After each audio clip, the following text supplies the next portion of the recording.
इचन वखल मांगखिबदगी थोहेनबा ममा अमुबी अमदी पारीने खुदकता हॉस्पिटल द पोखिरमी अदुबु थमोय कायना हनखिबा नोंदाइरेमबदी मयुम योगबो फावबा पारीने nganglakpasingdu ningsinglaga mapi sinthaba lepte करम्बा मवा मपाना नंगोदा मचा मसुनगी नफमदा पिनिंगदौरगे अइना सो हाइरि इचन बो अइना थमोय सेंगना मचल अमनि हाइना नुंसिबो मक्ता ओइरबदि नखोय अनि थुंगनदबो ओइसनो अमुकसु खोंथांग येना तारई नपा सु मसक खंगदबा अदुगा नमास करम मखगी नमान हाइबा अइना मयक सेंगना खंगे निंगबा काइना थुंगाल द थौजिलकपदा नहान ममाबु थिलंबा महाकना खनखिबा नुपादु मांगोलदा ममागा नोक नोक्तना वरी सनरगा लैबा उरई अदुदगी ममाई लेथोकलगा हन्ना येंगमदना बुलेटु थौदोरकपदा दुकान थोउबी चंथोइगा मायोकनै चंथोइना इदै महाकना कौबा तादबी हन्ना येंगमदबी थौदुना चटखी नुमिदांग अथेंगबदा इचन hospital दगी पुथरकले सनाहलगा नावबगा मांगोलदा फमलगा ngaiduna leirami gari he khamakpada sanahalsu naubsu taha taha chensinjai parisu hingna kumtharaga thong hangdok piraga machalga mamaga kumthahali sanahalna icha tombe hai mama doctor na kari hairake amubi kumtharakte macha bungak piduna imungda pusina bohonari thohen bana tapna tawbiyu koima sanahal पारी the सावरंगना येंगी पारी दी मपागी मित्येंग दु खंगलबसु महाकी थोप लैथोई नावबना इमा आई थांगलगे अमुबिना यागद्रने नावबना यानी इमा चंगसिलागा मचलबु थांगलगा इमुंगदा पुसिनखी पारी इमुंगदा चंखिगे तौबदा सनाहलना खामई इबुंगो पारी सुलेपई मपाना खामकपा अदुदा सनाहलना चैगदबदु मासु यावरा अनि खंगबगी थोहेनबना हाइजरई ऐसु हनबा तौरगे पाबो चटके हेक तौबदा सनाहलना खामई नंगसु वरी सनकिसे चटखिबा यारोय थोहेनबना औ पाबो कीदे कीरबनी तुमिन्ना लेपी अमुबिना हाना कपगा पारीदा चैबा हौरई नंगना नचल वारकपदा कनाना करी हाइदौरिगे असुमना कनाना थीना फुनगे हाइबनिदा खुपांगना खुनमना से थारगा लोइरे नंगना सुक्यामना मिनुंगसि खंग्रिसि करिगिनो पारी ममाना nganglidu केमता नाचुंगबिबा नते महाकी थोपा खुमई इमा जै याउद्रिदा याम फरबने थोहेनबना खामद्रदि मखोंगला मखुलमा थुदेमगनि सनाहलना नंग फुगे तौरई मदुदा थोहेनबना मपाबुंगबु खामजरई पाबुंग खुद याउगुमसेबा अैगी इसासे ngasi इथक थगलेबा यारगदि ऐ चलगे सनाहलना करिगी चटपा हा नखोय अनिबो अंगांग मक्सु नते मानरगा थोहेनबा पंथदना लली लली ताहा ताहा खुमजरई पाबो सनाहलना कइनो हा नरोल नरिका थोक्त्रबो थोहेनबना थोए पाबो सनाहलना नंग मरुकना इचन सिफुरसे करिगिनो नंगदी मयेक सेना खंगलमगनी अदुना मरमदो अइंगोंदा खंगहल्लो थोहेनबना अइ खंगदबने पाबुंग सनाहलना करिगी खंगदबा नोय अनिबो अमना तौबा थबक अमना खंगनदबा वालोत्कनो असेंबा सुंबा हाइद्रबदि नोय अनि अइगी खुदा ngasi चै चारकनी नोय अनिसु सोइदनाने हॉस्पिटल यौनी अमु थोहेनबदि मंगोंदा ओइना तखलकपदा खुंफम अमता खंगद्रे पारीदा अमुक अमुकसु येंगजै सनाहलना ओहो पारीगी ममा येंगलगा नंग करीमता हाइबा ngamdre natra फै फै लोलो लोलो नखोय अनिना कयाम कोइना लोटपा ngambagi हाइबदो येंगबा ताबनी अइना मरम खंगलकपदा इचा तुंबिगी असोइबा अरानबा हेक लैरमदबदने अइना करी तौरकनी नसाना खंगजौ थोहेनबा नंग अइ खंगमगनी को थोहेनबना खंगे पाबो सनाहलना मचादा अमुक येंगई पारीदी नोंथरगा लै मपाना nganglidu तारबसु करीमता खुमलकते थोहेनबदी इपा पाखलबनी पारीने इचनबु फुबीबा खुफु अदुदगिसु अयाम्बा तसेंगा थगलबनी सनाहलना इबुंगो पारीना पाबो सनाहलना खुंबदी अधुम खुमी नत्रा angang furisi kari maram gina. Pari na maram laibay ni. Sanahal na maram do ingon hayo. Pari na ko na kang kani. Sanahal na kon bayaroy. Pari na ay hay nga moy. Sanahal na oh adudi nang nachalsi thongal bok thouraga hanjilakpada hekta phuninga di fudawri ne. Pari na fugani. Sanahal na machin kaya da heliba. Pari na Pabo ay na furi base ichan bu nungsi ne. Ichan bu nungsi drabadi furam da basu yai. Ay shu ay gi thokpa masu ma thokpa hadokpa ya bi ga dra pabo. Adu makso ay tawroi. Ay gi punsi re hinglingai da ichan gi tunggi punsi da awa masha langga da thabakti kai dongoi da tawroi. Aduga mahang na thangchili ba khongthang se hek handok tri bu makai di ai bo nasa bu arau bi na pabo. Sanahal na oh nang su nang na ningki ba haloi natra nasal sisu nang gi nasal ni mahak na ningki ba haloi haina lai thokrabadi kamdau ba. Pari na madu hek khali bu makai ai u fate sani hairabusu. Sanahal na fare nang na adu yauna khalabadi ai thabak toklaga yumda nasal bu sanglaga leiba tabani nang kai do ngambage yengba tabani. Pari na Pabo madu pabung ya pamane ai shu pabung leirabasu aina pamdaba thabakti ichalna to holoi. Sanahal na nang sauraga imungda changki amubina amu tapna hairei. Thoihenba na ima amubina kari maram gino hayu imada. Thoihenbasu mapabung da kibagi haidrabasu mamada di haijarei. Thoihenba na ima ichan che amubina ichan kai dauraba. Thoihenba na guli chawa nupa amaga khangnaba adugi pari na sawba. Amubina ha Thoihenba na ima pabung da haidokpi gano pari na ichan da furi base nungshibagi ne soheningdabagi ne. Amubi machada munna yengjarai. Pari di mamada yengakte mahaki laifam thokpa adum lay. Amubi su wa makha taramdana changki. Pari su mama mapa hek changki baga famtharaga tumina nontharaga lay. Thoihenba na pari famtharaga pari gi lengjumda makhut thamai. Pari wahai amata hairakte adumak luktharaga lay. Thoihenbasu kari hain haigadabano khangjadre tumina adum leinare makhoi animak.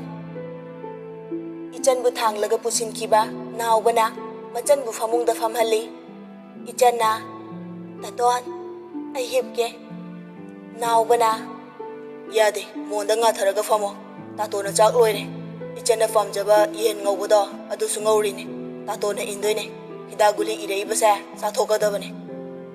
Ichan mapi sintherai naubana mapi du taithok pirai aduga kaigi kapino pangkap ta kapaya brane mapi macha haidudi khangba kandone pangkap ta kapaya brane. Machal gi mapi du taithok pirai aduga momon ka tawjaraga hairai adumaina kapkano no kadone nangna kapaga aikhoina kamaina leiba ngamgani ha ingba male furi athaba amaga lisensiira. Ichan na naubana ho aduni dana kadai nangi furi athaba kaida thamba ho asida mayale se nisilo. Ichansu yam wana furi tulisili naubagi maithongda haraubagi mami ama tarai. Naubana adudi taton chakpurage. Ichan na hoi taton nauba makhong yangna saksangda chatki. Ichan mapukning nungsiduna mapi sintharai. Mapa changakpa ubada mapi du taithok jai. Sanahal na icha tombe. Ichan na pabung. Sanahal na icha tombe kaisu tawdraba natro. Ichan na pabung. Sanahal na nangbu nang tasawna yadaba kari tawrageba. Ichan khumakte adum luktharaga lay. Sanahal na nang tatonde. Ichan na chaksangda amubi changai machagi khajaida ngaksangang na tariba mamidu ubada ꯃꯁꯥꯗꯨ ꯀꯔꯤ ꯍꯥꯏꯒꯗꯕꯅꯣ ꯈꯪꯗꯕ ꯏꯍꯨꯜ ꯑꯃ ꯐꯥꯎꯖꯩ꯫ ꯑꯃꯨꯕꯤꯅ "ꯏꯕꯦꯝꯃ", ꯏꯆꯟꯅ "ꯃꯥ", ꯑꯃꯨꯕꯤ ꯆꯪꯁꯤꯜꯂꯛꯑꯒ ꯃꯆꯥꯒꯤ ꯈꯖꯥꯏꯗ ꯇꯞꯅ ꯅꯥꯟꯕꯤꯔꯛꯏ, ꯑꯗꯨꯒ ꯃꯄꯤꯁꯨ ꯁꯤꯟꯊꯔꯛꯏ꯫ ꯏꯆꯟꯅ "ꯏꯃꯥ", ꯑꯃꯨꯕꯤꯅ "ꯍꯥꯎ", ꯏꯆꯟꯅ "ꯀꯞꯀꯅꯨ ꯃꯥ", ꯑꯃꯨꯕꯤꯅ "ꯀꯞꯄ ꯅꯠꯇꯤꯌꯦ, ꯏꯆꯥꯕꯨ ꯅꯨꯡꯁꯤꯕꯒꯤ ꯄꯤꯔꯥꯡꯅꯦ ꯏꯃꯥꯅ ꯆꯤꯟꯊꯔꯤꯕꯁꯦ"꯫ ꯏꯆꯟ ꯃꯃꯥꯅ ꯃꯥꯕꯨ ꯉꯥꯡꯕꯁꯤꯡꯗꯨ ꯅꯤꯡꯁꯤꯡꯂꯛꯏ, ꯑꯗꯨꯒ ꯅꯣꯛꯐꯦꯠ ꯇꯧꯔꯛꯏ꯫ ꯁꯅꯥꯍꯜꯅ "ꯃꯃꯥ ꯅꯪꯕꯨ ꯀꯞꯀꯅꯨꯅꯦ, ꯏꯆꯥꯇꯣꯝꯕꯤ ꯀꯞꯇ꯭ꯔꯦ, ꯅꯣꯛꯑꯁꯤꯗꯤ, ꯑꯗꯨꯒ ꯅꯪꯅ ꯀꯞꯄ ꯌꯥꯕ꯭ꯔꯅꯦ?" ꯅꯥꯎꯕ ꯆꯥꯛ ꯄꯨꯔꯒ ꯂꯥꯛꯏ꯫ ꯅꯥꯎꯕꯅ "ꯆꯥꯛ ꯄꯨꯔꯦ, ꯏꯃꯥ ꯑꯝꯇ ꯍꯟꯗꯣꯛꯑꯁꯦ, ꯑꯉꯥꯡꯁꯦ ꯆꯥꯛ ꯑꯝꯇ ꯄꯤꯖꯒꯦ." ꯁꯅꯥꯍꯜꯅ "ꯍꯟꯗꯣꯛꯑꯣꯅꯦ ꯃꯃꯥ ꯅꯪꯕꯣ."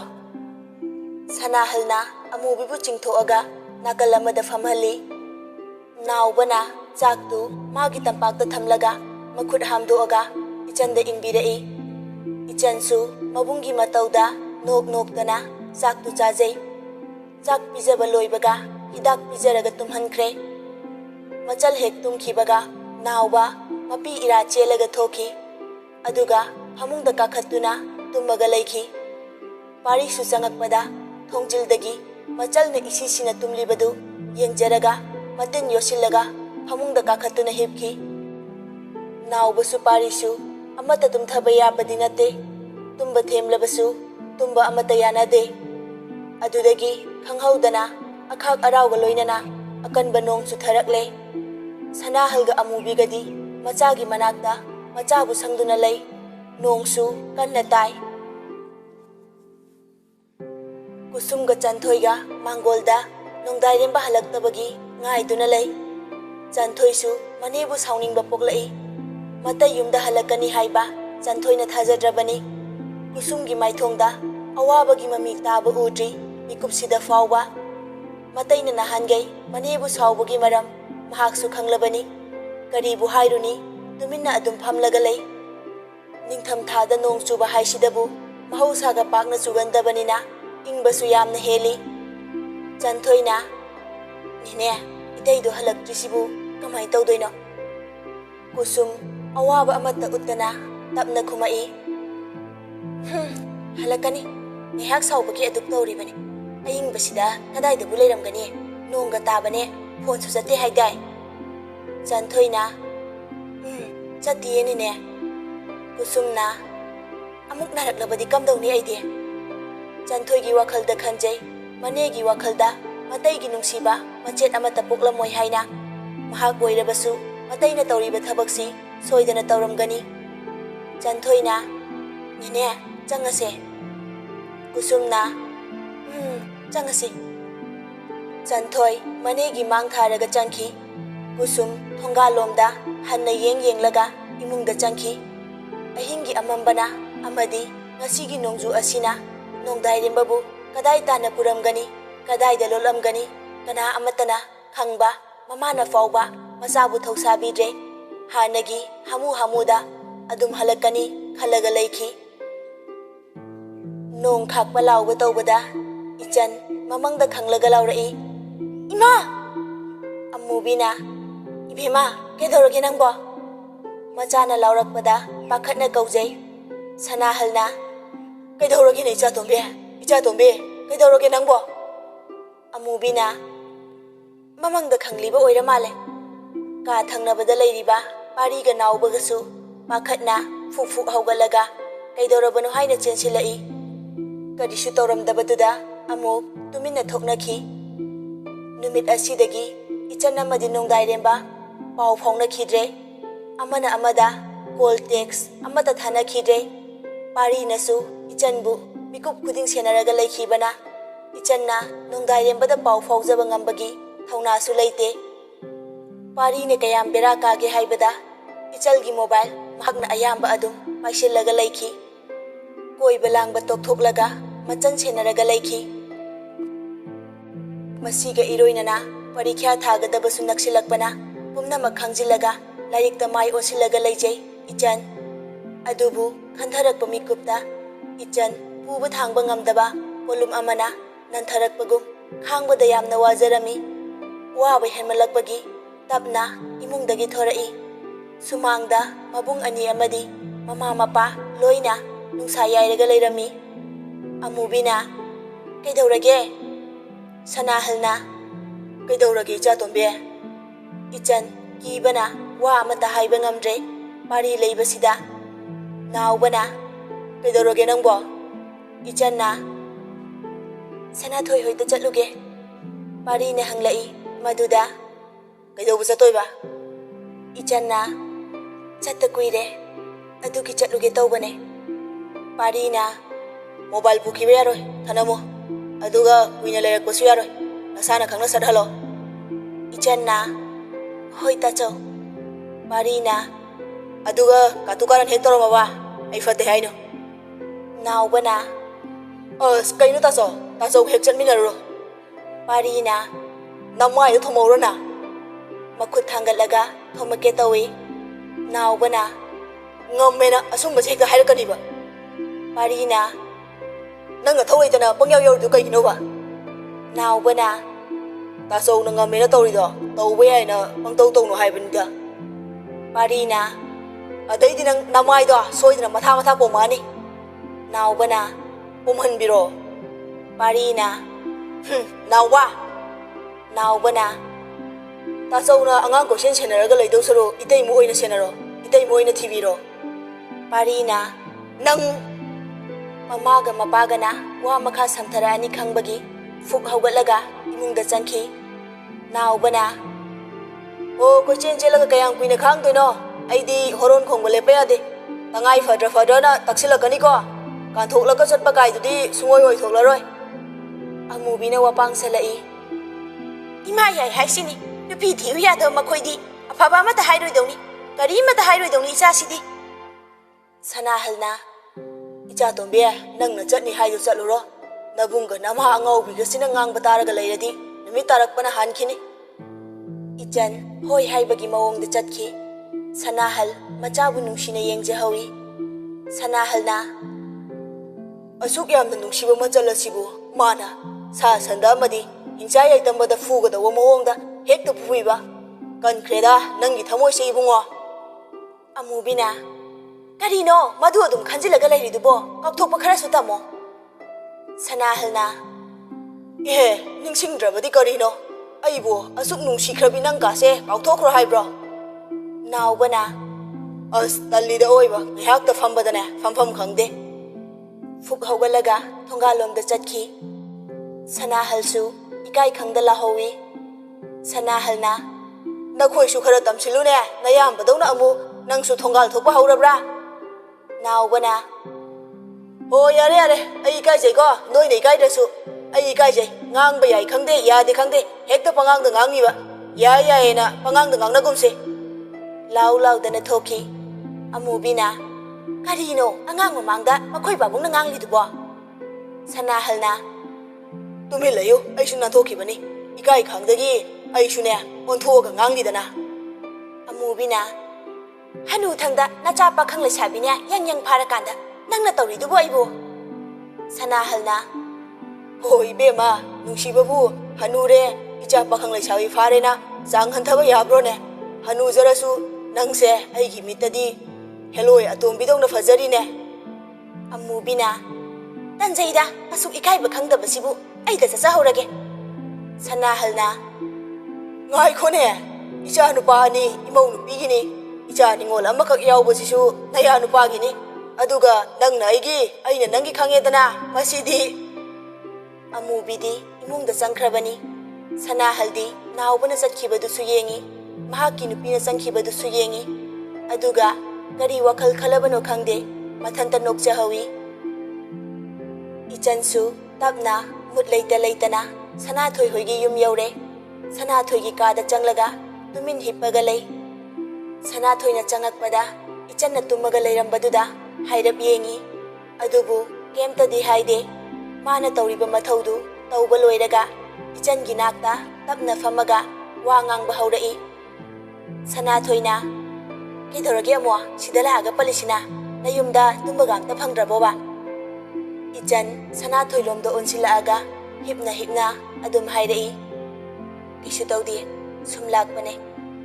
Sanathoi-na nagun khangi ko sasat hairo. Ichan na kaino nasana khangdriduna. Sanathoi-na nang na haidana kamain khangdoiba. Ichan na khangoi nangdi. Sanathoi-na khangi bema noi heroga pau faunaba sumphang phangdraboba. Ichan na kaidai phangdoino ha. Sanathoi-na tasongna mobile paisilaga pitho sumya yadriro. Ichan na adugi ngaksu nateda. Sanathoi-na adudi kaigi. Ichan na mobile loksinba ngakisu nate. Manasu kemta hairakhidre. Sanathoi-na kaigino adudi. Ichan na adu khangaga ai nangi nakta lakadra. Sanathoi-na aikhoi mari tinabada nuksibagi lambida ayadapan leiba hairagadi nang oire natra aduna nangse heroine tare. Ichan na kanchari ba nangi wada. Sanathoi-na kanchada ba kaidi kaino ba. Ichan na nawagi heroine ro ha. Sanathoi-na mane yambung nungdare mbra tawrisina ha film gi hero gi mawongda mana tawrise natra. Ichan na karino ba mana henjilaisina. Sanathoi-na henjinba kaidi kaino ha awoibane. Ichan na harak tagano ayamna waiko. Sanathoi-na as harauge leite noi nongdare mbra haiduna tawrise nangi laikta fanaba kudongchaba piribane. Ichan na oiramdradi. Sanathoi-na oiramgani nang lairik paramu hairamme daine ba. Ichan na adubudi hairame. Sanathoi-na aduni manung kan banawani aduna ne nangi adum khalamgani natro nang sugaw gawramoi nang namaduda matha adam sari do kaigino ba ha na thaulai ta batawna nangi tawfam thokba lairik pafam thokba do adum paraga ne nina tana layu. Ichan na adubu oidi phaba hekta wakhalse leitafam amta khangde. Sanathoi-na adudane heroine haise natro. Ichan na adumba hairakano haibane. Sanathoi-na oibane nang heroine ne. Ichan na wa amtabu nokene. Sanathoi-na no kaino nang laise nokena laiba natro. Ichan na mane ado kinom jasiba. Sanathoi-na kai jaseba. Ichan na kinom bijawoba. Sanathoi-na kaino jadoise chaningadi kok jaba yaba chaningbado semusela. Ichan na nangna adum semaga bijabadi yadabro ba.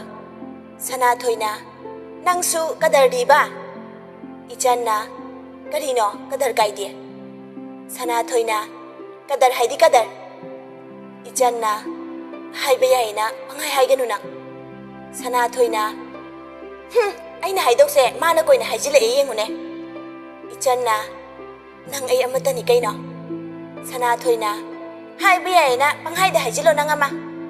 Ichan na mani minangwa. Sanathoi-na hoi se lao ba thenga adi tasawna amungne ibani amuk santhara adi. Nong manini sumhokibadagi parikya numit yausilae marang langnaba numit haibadu oirabani. Ichan mobile du nongdairembagi text lakpa amadi call torokpra haina hanjin yengjai. Text call amata lakte. Mama mapa amadi masung mamanabisingna yaifa manggol piraklabasu masada iwat papokpadawna tawjai.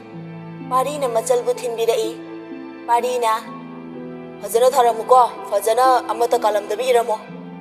Ichan na Sanathoi-ga nungsiga lakpadagi pari chatkirami. Kadomdagino khangde tayal haijilaaga ichangi pen pirai aduga hairai. Tayal na parikya fajana tharamuko akhangma makhai loina itharamo. Ichan na Tayal na kaino umtanga hairaga to idubo. Ichan na iramge. Tayal na adudi ayamuk chalukhige ko. Ichan na tamo Tayal. Tayal ichanda achamba nungsiba minok ama noksilai. Ichan Tayalda ngangna yengai. Tayalna Ichan da michi khachilamaga chatki. Nungsina Asina kari channel. Sanathoina channel chiranga amta toko changase lao. Chanthoi shu thengnare adudagi makhoi mari changminarakle. Chanthoi shu nongdairembagi maramda karimata hairakte. Ichan su Chanthoi da nongdairembagi maramda wa hangninglabasu hangba ngamjade. Tumina adum laisili. Parikya loinaraga thorakpada Ichanna Chanthoi da wa hangge khanjabani. Adubu parina lawbala ambadagi kanamata unaramdana chatki. Hek mayum yaurakpaga Ichan imungda changaaga phamungda longna hippaga wakhalda nongdairembabu khalai. Thainagi mahakki thingaw lengaw leiriba matamduda oirabadi mathamoi maida sari sari tawi haina mathanta pangsonda soladawbani. Adubu ngasidi tumina hippaga lay. Ichanna Yambung tapna sonjay aduga mit usilaga leijay.